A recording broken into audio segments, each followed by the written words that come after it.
I don't see how that can be normal. All right? During the tribulation period, life won't be normal at all. No. When Jesus comes, it'll be like walking in the Lake District. It looks normal. All right? It points to a pre-tribulation rapture. Now, whilst in heaven, the Christians are very busy during this very exciting 7-year period in heaven. I hope you don't think you're going to be sitting around and reading your newspapers in heaven. I'm glad I won't be reading newspapers in heaven, because they're all bad news, aren't they? No, in heaven it's all good news in heaven, and we're going to be really full of joy and full of happiness and full of peace. In fact, please get onto my website. I've put up there 2 books I've written about people who have been to heaven, and they tell you exactly what it's like. I mean, I've told you a little bit what it's like, but why don't you just talk to people who've actually been there and listen to people who've been there. Watch the 2 movies being made after the books and just see graphic images of heaven. It's the most fantastic place. Fantastic place. But while we're in heaven, the Christians are very busy during this 7-year tribulation period. Now, what's going to happen during the 7-year period in heaven? We know what's going to happen during earth. I haven't concentrated on the tribulation period. During the tribulation period, there's going to be the seals and the trumpets and the bowls. And I don't need to have to go into all of those details, because it doesn't affect the church. That word church is even mentioned. The word church is not mentioned between Revelation 6 and Revelation 18. No, we're going to be in heaven. Now, we're going to go through a wonderful judgment for reward. It's called the Bema Judgment Seat of Christ for the righteous. Who's the righteous? Those who have believers in Jesus, who are born again and children of God. All right? And what happens? We're awarded crowns for righteousness. All right? Various people get various crowns. And I'll tell you one crown that you're going to get, definitely going to get, is the crown of life. All right? But another one you're going to get, if you look forward to the rapture and the second coming, is another crown for looking forward and expecting the second coming of Jesus. And another wonderful event that's going to happen is the wedding supper of the Lamb. This is going to be the most wonderful wedding supper you've ever imagined. Now, I've got 3 daughters, they're all married, and they all have wonderful weddings, and we love our 3 daughters, and we love our 3 son-in-laws as well. They're all wonderful. But this wedding supper is going to be completely on a different dimension. It's going to be fantastic, because we're going to be all one family, and it's just going to be the most wonderful event. Now, the wedding supper of the Lamb, when does it happen? Well, answer, just before the return of Christ.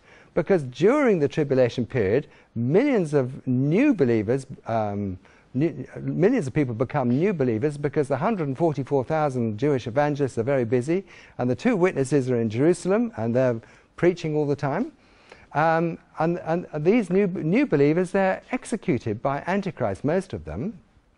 And they're constantly joining the church in heaven. So that's why Jesus delays the wedding supper of the Lamb until just before the return of Christ. All right? Because he wants to make sure the entire church is in heaven. You see? He says all the bride of Christ are required to attend the wedding supper of the Lamb. So Jesus isn't going to want not one single person to be left out. He's going to make sure everybody's there. Can you imagine Jesus celebrating the wedding with his bride when some of the church are suffering intense persecution on planet Earth under Antichrist and the false prophet? Now, I want to now look at the Jewish wedding, and I want to spend a bit of time on the Jewish wedding, because this is a wonderful picture. This is a wonderful picture of the rapture. Now, my wife goes to a Messianic believers Bible school, and she's been going for 15 years. She is very, very keen on Israel. I'm very keen on Israel too. We go to Israel frequently. Genesis Revelation TV is very, very pro-Israel, which is one of the reasons I'm so keen on Genesis Revelation TV, because we all think and believe the same way. I want to concentrate now on the Jewish wedding, and exactly what happens at a typical Jewish wedding. Now, sometimes it doesn't happen quite like this nowadays, but this is what happened in the days when the Bible was written. All right? And when we're going to go through this slowly, because there's a very, very important message here. Now the bridegroom speaks of Jesus, all right? So the bridegroom left his father's house. Now where's the father's house? That's heaven. And travels to the bride's home, all right? So Jesus left heaven to come to earth, all right? And then the price was agreed to purchase the bride. Now what's the price? What was the price that was paid for you and me to become born-again Christians? The answer is Jesus was crucified, and the blood of Jesus cleans us from all sin. Then there's a marriage covenant which was established. That's the new covenant in the blood of Jesus, all right? That's when we're born again. The bride was set apart exclusively for the bridegroom. We're actually, according to the Bible, we're aliens on planet Earth. In case you probably noticed this already, but born-again Christians who are really following Jesus, you don't fit into society. In fact, society, in some degrees, is actually quite opposed to Christians. It's actually quite difficult to fit in to society. And then the groom and the bride would drink from a cup of wine. Does that make you think of anything which we do on Sundays? Not every Sunday, but we take communion, all right?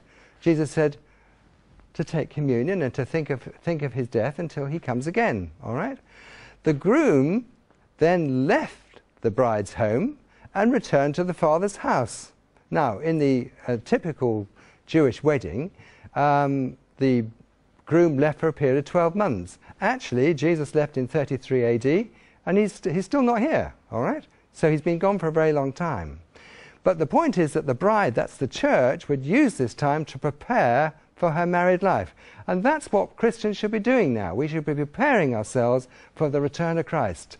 We should be preparing ourselves, make sure that we're not doing anything that Jesus wouldn't approve of, and make sure we're doing the things that he does want us to do, which is talk to others about Jesus, and to visit the jails, and to look after the people, the poor people, and the people who haven't got enough clothes, enough to drink. Just do all the things that Jesus asked us to do. And whilst in heaven, the groom, that's Jesus, prepared a marital home in the Father's house. That's why Jesus said, in my Father's house are many mansions. He's getting them ready for us. And at the end of the 12 months, the groom would come to his bride at night by torchlight.